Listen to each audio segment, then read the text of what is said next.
Today, Kent Hovind is taking on science in the education system, and we're gonna have a little bit of a giggle about it, if only to stop us from crying. You might hear in the background we have a Kyrouac chomping away on her toys. Please excuse her, she's having fun. It's the problem with living in a small flat now, is that I can't just kick her out the room, and also I don't want to because I love her. So I don't know if you guys are familiar with Kent Hovind. A lot of you probably are, some of you might not be. But one of my favourite things about him is that when you first Google his name, the first thing that comes up is a reminder that he has less of a legitimate claim to call himself doctor than this guy. As Wikipedia likes to remind us, Kent Hovind's claims to fame include going to prison for tax avoidance and for promoting science so bad that even Ken Ham has denounced him, which is saying something. I recently came across a digital copy of one of his books titled Are You Being Brainwashed? Propaganda in Science Textbooks. Oh, it's a fun one. It's a really fun one. And please note, I'm using the term book as lightly as Kent uses the title doctor. I'm not really sure that 50 pages of incoherent rambling should really be considered a book by many people's standards, but there you go. Okay, I'm being a little bit more brutal in this video than I normally am, but once you see the content of this book and you find out how many hours I've had to spend reading this and researching these videos, you're going to understand why I hate him a little bit. Now, to give a little bit of background, this book was written in 2007, and it opens with a nice picture of Kent Hovind and his family looking all happy, having a great time. So, of course, you know, this was before he decided he only wanted to take certain bits of the Bible literally, and he decided to divorce his wife, remarry, divorce, and remarry. Seriously, he's on like his third wife in about 3 or 4 years, and he has the audacity to like preach the Bible and call people like me sinners. Anyway, my point is, this book was written before he became an outright hypocrite. Now, because this book is not so necessarily so big, but so packed with rubbish, it's going to take a few videos for us to unpack this. I've got, I think, maybe 4 videos planned out and kind of notes written for them at the minute. It might end up being an even longer series, I'm not sure, because I'm not quite finished the book yet. Today's video is going to mostly focus on the introduction of his book, which kind of has some really terrible definitions of what evolution is, and it shows Kent's basic misunderstanding of like basic science and basic evolution, and it also talks about why he wrote the book and his terrible reasons for that. So that's what we're going to be looking at today. As I say, he opens with some very questionable definitions. For example, brainwashing, which is indoctrination into a new set of beliefs by use of force or deception. Yeah, this is okay. I'll give him this one. Science, knowledge gained by observation, testing, and experimentation. It's a little vague, a little basic, but on the whole, not wrong. Again, I'll give him this one. I personally prefer definitions of science that get a little bit more specific about how it's not so much the knowledge itself, but the process. It's a systematic study, or a systematic study of the world through observation and experiments, you could say. But honestly, it's not a terrible definition, a little basic, but I'm not going to give him crap for this. Where I have the big problem is his definition of evolution. This is purposefully vague and misleading and honestly just contains some blatantly wrong information. He writes, evolution, theory that has 6 stages, which are defined on page 5. So he's trying to do that thing first up where, a lot of young Earth creationists like Kent, like Ken Ham, they tend to do this thing where they try and undermine what evolution is by saying it's only a theory. They seem to imply that the word theory is synonymous with hypothesis or idea. It's not.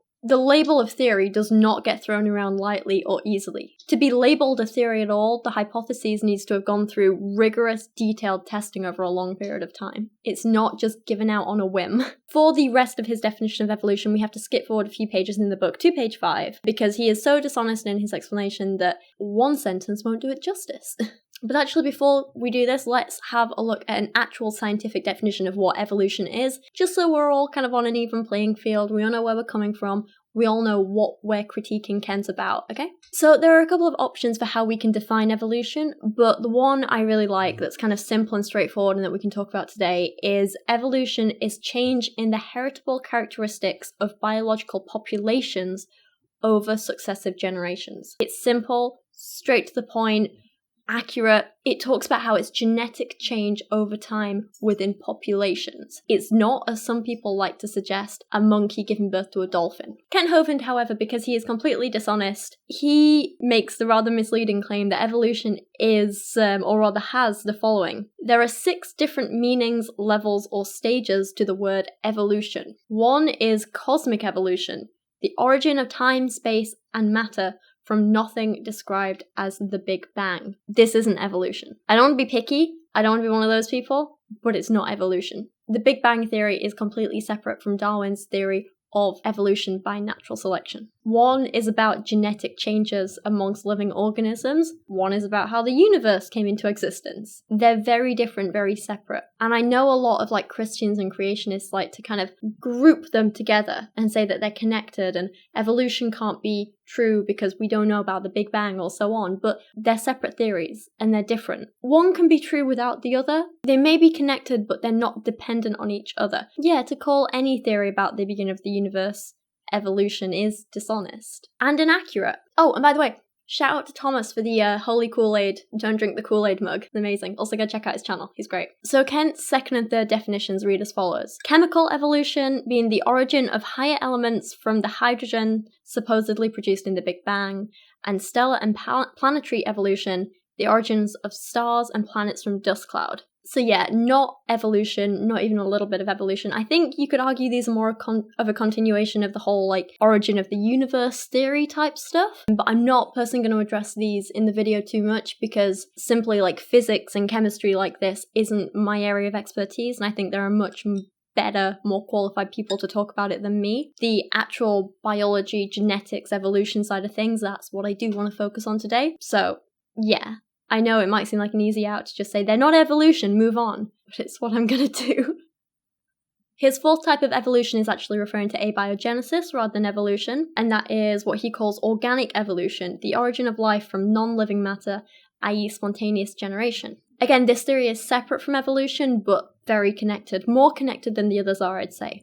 I'm okay with them being lumped together since one can influence the other, but I also think it's important to make the distinction that the theory of evolution can be true without us knowing for certain that abiogenesis is true. Next up, he has definitions of micro and macro evolution. As a reminder, the actual widely accepted definitions of micro and macro evolution revolve around them generally being the same process, the only difference being the time and the scale of genetic change. Generally, macroevolution happens over a lot longer period of time or over more generations, and so can result in bigger genetic changes or even a whole new species forming. While microevolution, on the other hand, tends to be over less generations, over a short period of time, and it might just change how a couple of genes are expressed within a species. For example, macroevolution would be how humans, have a common ancestor with certain monkeys and apes and stuff, while microevolution is more like how certain bacteria and viruses can become resistant to antibiotics. They're still the same species, but they have these new features and functions and can do new stuff like be resistant to antibiotics, which is very annoying. But ultimately, it's the same process over different periods of time. Kent's definition completely misses this point. He writes, macroevolution is one kind of animal changing into another kind, such as an amoeba slowly becoming an elephant. And microevolution is the variations that occur within the kinds, such as dogs and wolves having a common ancestor. First up, kind is not a scientific term. It's not. No matter how many young earth creationists try and use it, no matter how many creationists try and use it, it's not a scientific term that we have any accurate, solid definition for.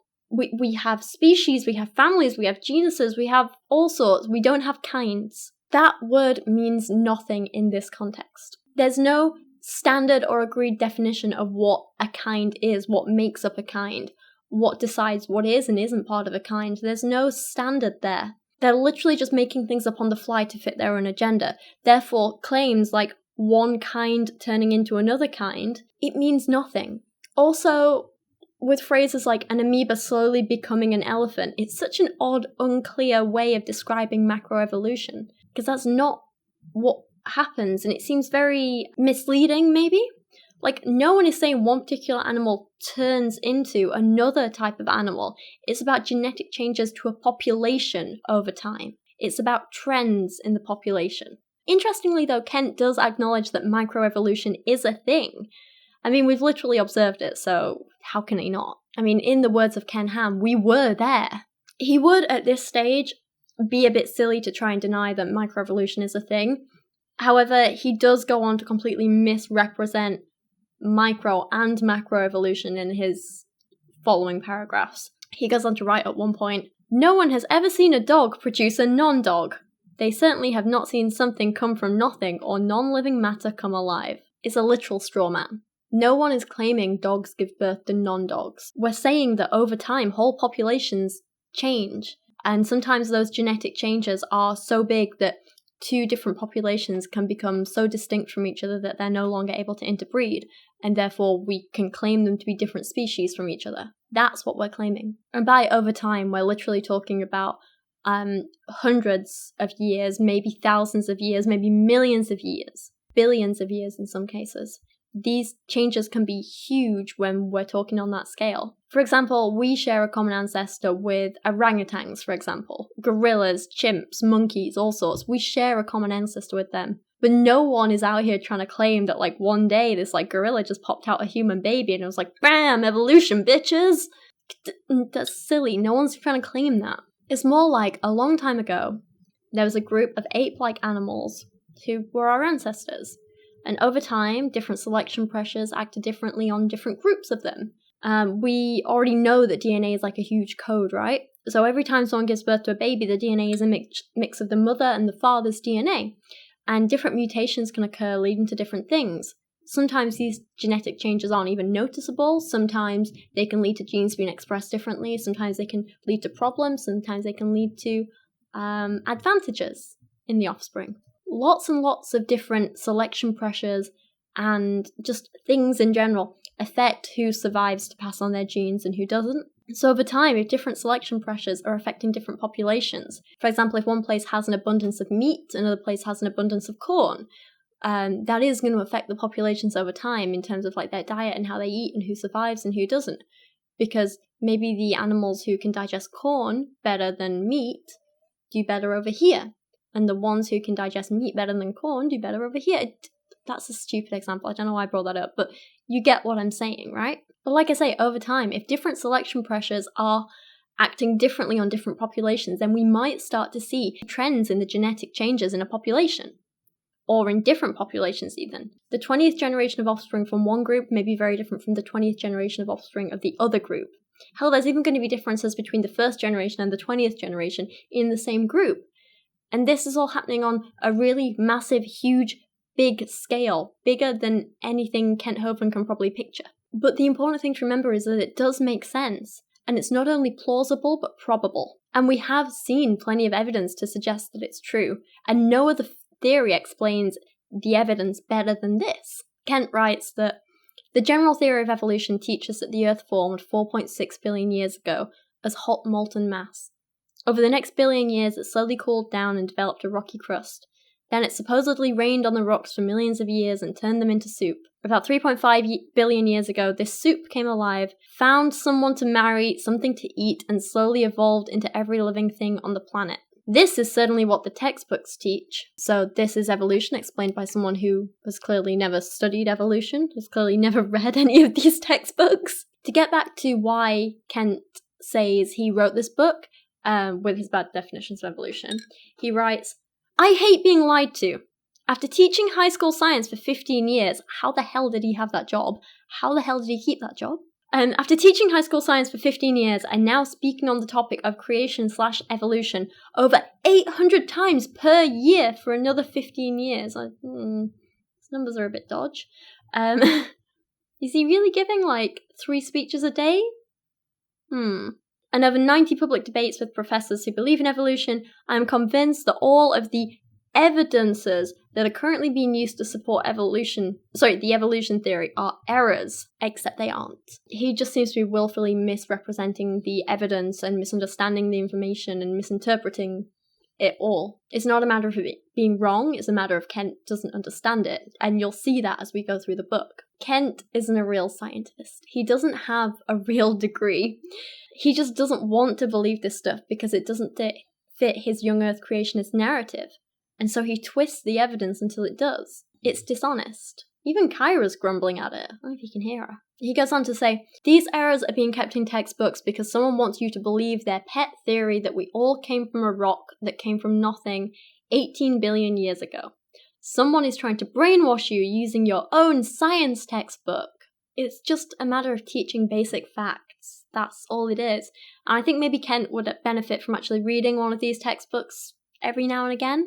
Maybe he'd learn something. He goes on to call evolution a dumb theory and complain that tax dollars are being spent on teaching the dumb theory to kids.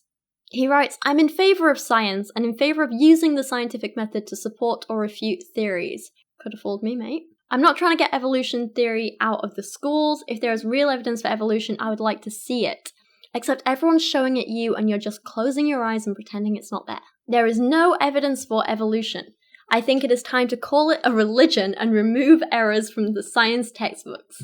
It might be okay to teach evolution in religion or fairy tale classes, but not in science classes at taxpayers' expense. Evolution has nothing to do with religion, and I'm really tired of people saying that it does or claiming that it does or whatever. It's a scientific theory. There's no faith involved in it. We look at the evidence, we analyse the evidence, we come up with the best conclusions, and there you go. That's it. Whether someone like Kent believes it or not, there is evidence to back up the theory of evolution. And whether he has a paddy or not about understanding it doesn't matter. It is fact. And it should be taught to children because it's right. We have so much proof that it is, and I wouldn't be so adamant if there wasn't. Also, secondly, what kind of schools did he go to if there are fairy tale classes? I want to take those classes. Guess that's what happens when you don't go to a real university, you know? He actually goes on to give a not-so-terrible outline of Darwin's theory of evolution, but then he complains that today millions believe it and teach it without question. And I mean, you realise the whole point of teaching it is so that people will question it and learn about it and understand it for themselves, right? If we stop teaching it, people will just accept it without question. I mean, I don't know what kind of textbooks he's reading, but in every single one I've read, it starts by explaining how Darwin came up with that theory, why he came up with that theory, what the evidences for it are, and getting kids to kind of question it all themselves and understand it for themselves. It's not a matter of just believing what they're told at face value. He goes on to ask, is this theory true? Yes. Yes, it is. What evidence has been given in the last 150 years to support Darwin's theory? Where do I start? Tons of fossils we've found. We've studied DNA in more detail than we ever have before. We've mapped the human genome. We've witnessed countless mutations firsthand. Admittedly on a small scale, but we've not exactly been observing for very long, so what do you expect? We've seen evolution in practice as superbugs have popped up in hospitals with increased use of antibiotics. We've discovered new species of animals and plants and other living things, and this is just a fraction of the evidence we have. It is out there, it is available, and part of it is what we're going to be talking about in the upcoming videos. Ken asks, what if you discovered that all the evidences being used to support this theory had been proven wrong? Well, I'd want to know how it slipped past so many people in peer review so often. Actually, I would say there was probably a conspiracy keeping it down if that was the case, but I don't think there is. There'd be no benefit to it. No, but seriously, if evidence was proven to be wrong or fake, then yeah, of course I'd discount it. I'd ask, what does this mean for the theory of evolution? Is it's still a possibility? Is there a better theory? What other ideas do we have? What other evidence do we have? What is the legitimate evidence out there? Of course I'd ask these questions. Kent says, what if you discovered you'd been taught false or inaccurate information by your science textbook? Would it make you wonder why these false evidences were still in your textbook? I don't doubt that sometimes textbooks contain errors, but that's why they're constantly reviewed and updated, and new editions are sold for ridiculous prices. Part of it is to scam students out of money.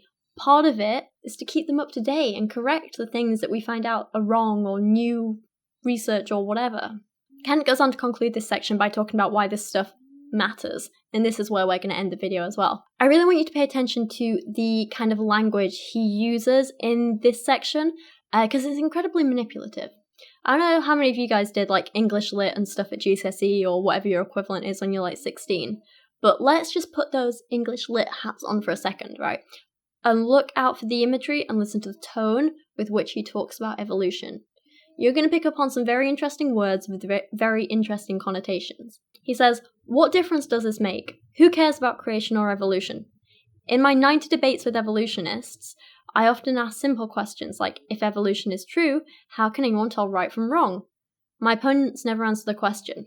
That's a question that in no way proves evolution to be wrong, or even right if they can answer it. While evolution may influence our morals in some way, our morals don't influence evolution in the sense that whether we have morals or not, it doesn't make evolution right or wrong in any way. Evolution just is. It's a fact, whether you think it's helpful to your moral philosophy or not. He then brings up Bin Laden and Hitler, because they always do. But can you believe he waited a whole 6 pages to do it? Like, good on Kent, that's some self-restraint there. According to Kent, if evolution is true, then you are nothing but stardust that came from a cosmic burp 18 billion years ago. Again, note that language, cosmic burp. It's literally just an overt attempt to undermine the theory and make it seem worse and gross and dirtier than it is. He says, there's no purpose to life except to have fun and pass on your genes. What's the problem with that? When you die, you get recycled into a worm or a plant. I'm not sure he quite understands how decomposition works, but yeah, I'll let him have it. That said, look at his choice of language here comparing you to a worm. It's manipulative language to make us subconsciously think of evolution as this evil, disgusting thing that's purposefully out to devalue us as humans. And it's not. There's no such thing as right or wrong, there are no absolutes. Again, some moral philosophers would disagree, but I don't have to go into detail here, and it's not relevant to whether evolution happened or not, or is happening or not. You are an accident and have little or no value. Kent, have you been talking to my parents? It's a joke, by the way. Only one of those things is true. The universe will not miss you when you are gone. True, but if you lived a good life, then your loved ones will. But again, they'll be gone in a few generations, so ultimately, so what? Surely that's just more of a reason to enjoy the time we have. Your presence here is a burden on the planet, since you are one of the polluters. It would be better for the world if you died. Wow. Harsh. I mean, speak for yourself, mate. It might technically be true. Humans are destroying the planet. We might be pollution. That's an interesting question. But I think the conclusion there is, how do we save the planet? Not, we should all just die. Oh my god, I need some vodka in this. I don't know about you or anyone else, but I actually feel like, or hope, or try to do some good in the world. It's all like optimistic nihilism and stuff, right? Seriously, even if everything's meaningless and we're all going to be forgotten, or, we're doing this and this, doesn't matter. Enjoy your life and have fun. And that doesn't change the facts of things like evolution. Just because it might be more fun to fly, that doesn't mean gravity's not a thing. He's literally using fear to try and discount science and scare people into following his agenda. It's manipulative, it's mean, and it's damaging. He ends by talking about how the only alternative for evolution is the theory that he likes, which is the one about God and creation and duty and purpose and blah blah blah blah blah. I don't know about anyone else, I still personally prefer reality, where everything's ultimately meaningless but fun, over Kent's whole, you're a slave! Be happy about it thing. But not the point. Regardless of what I would prefer, what you would prefer, what Kent would prefer, what any of us would prefer, none of that matters because we can't alter the truth. Whether something would be nicer than what it is, doesn't matter. Still the truth and we have to deal with it. Anyway, that's where we're going to end this video. I know it's just like a kind of introduction-y one. In the next video, we are going to go on to some of the more specific lies used to teach evolution in just about every science textbook in the world. I don't know why I'm doing the quotes so much. So the YouTube guys the other day were coming up with new names for me using Oates, and I got Rachel Boats, Rachel Floats, Rachel Goats, Rachel Votes, and my favourite one is Rachel Quotes. Sorry, anyway, this just reminded me of that. I'm constantly doing the air quotes thing. It must be really annoying. Anyway, Kyra's snoring. I am very tired. I know, baby. I know. Someone needs to go on her walk. So let me know in the comments what you think of Kent's weird and dishonest definitions of evolution. Let me know what you think some of his apparent lies are going to be that we're going to be covering in the next few videos. There are some big ones. Give you a clue. He thinks dragons are real. So there's that. Anyway, if you enjoyed this video and you enjoy debunking bad science, you might want to check out my merch store. I've got this great t-shirt that says like, that's not how you science. It's also available in like hoodies and stuff as well. It was originally made in response to one of Ken Ham's anti-evolution books, but I think it works perfectly here as well. I just want to be screaming at Ken like, that's not how you science, and I'm sure we will in the upcoming videos. If you're a $10 supporter on Patreon, you can also get 10% off my merch store. There's a discount code over there. So shameless self-promo out of the way. I'm done. We have some interesting videos coming up. I'm kind of exhausted on this topic already because it's so dense and there's so much wrong with it, and it's just really kind of saddening me. But hopefully we'll have a giggle in the next few videos. Thank you so much for watching today. I appreciate you guys so much. Go check out Holy Kool-Aid to thank him for the mug. And I think in his merch store you can get your own versions of these. They're very cool and I love them. But there you go. I'll see you guys again soon. Thank you for watching. Thank you so much to everyone supporting me on Patreon this month, with a special thank you going to Data Jack, Gambit and Chauffeur, Liv's Pantyhose Addiction, Berg, Jadeon Sheppard, Robert Korte, Peter Kyrouac, Sir Michael Moore, Christina the Atheist, Opitz, Sage Villarreal, Greg Ladd and Lauren Hart. You and everyone else supporting me on Patreon is absolutely amazing, and I wouldn't be able to do this without you. Thank you so much.